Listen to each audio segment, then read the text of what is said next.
ఆంధ్రప్రదేశ్లో ఉద్యోగుల సాధారణ బదిలీలకు గ్రీన్ సిగ్నల్ ఇస్తూ రాష్ట్ర ప్రభుత్వం ఉత్తర్వులను జారీ చేసింది. ఉద్యోగుల బదిలీ పోస్టింగులపై గైడ్లైన్స్ విడుదల చేశారు.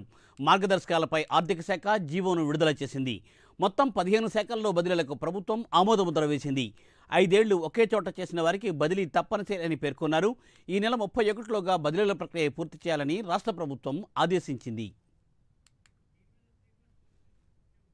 రైట్, దీనిపై మరింత సమాచారాన్ని మా ప్రతినిధి శ్రీనివాస్ అందిస్తారు. శ్రీనివాస్. మూర్తి, ఆంధ్రప్రదేశ్ రాష్ట్రంలోని ఉద్యోగుల బదిలీలకు ప్రభుత్వం గ్రీన్ సిగ్నల్ ఇచ్చిందని చెప్పి చెప్పుకోవచ్చు.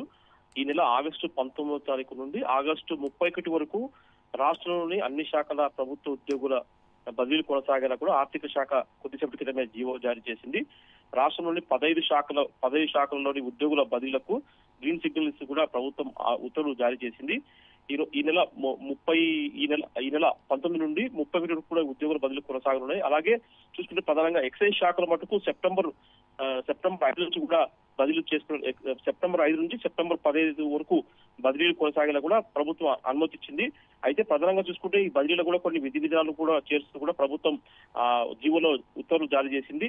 ప్రధానంగా చూసుకుంటే ఒకటే చోట 5 ఏళ్ల సర్వీస్ పూర్తి చేసుకున్న ఉద్యోగులకు తప్పనిసరిగా బదిలీలు చేయాలని చెప్పేసి కూడా ఆ శాఖల అధికారులకు ఆదేశాలు జారీ చేసింది. అలాగే ప్రధానంగా చూసుకున్న స్పౌస్ కేసులు అంటే భార్యాభర్తలు ఒకే చోట ఉండేలా లేకుంటే సమీప ప్రాంతంలో ఉద్యోగం చేసుకునే వెసులుబాటు కల్పించేలా కూడా వాళ్ళకు బదిలీ చేయాలని చెప్పేసి, అలాగే వ్యక్తిగత అభ్యర్థనలు అలాగే ఫిజికల్ ఛాలెంజ్ ఉండే ఉద్యోగులకు, అలాగే వితంతు ఉద్యోగులకు, ఆరోగ్య సమస్యలు ఎదుర్కొనే అంటే హార్ట్ పేషెంట్లకు, క్యాన్సర్ లాంటి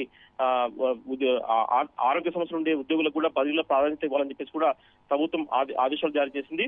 దీంతో మొత్తం మీద చూసుకుంటే ఎంతో కాలంగా ఉద్యోగులు ఎదురు చూస్తున్న బదిలీల అంశం ఈ జీవోతో కూడా వాళ్ళ మొత్తం బదిలీల అంశం తెరపైకి వచ్చింది.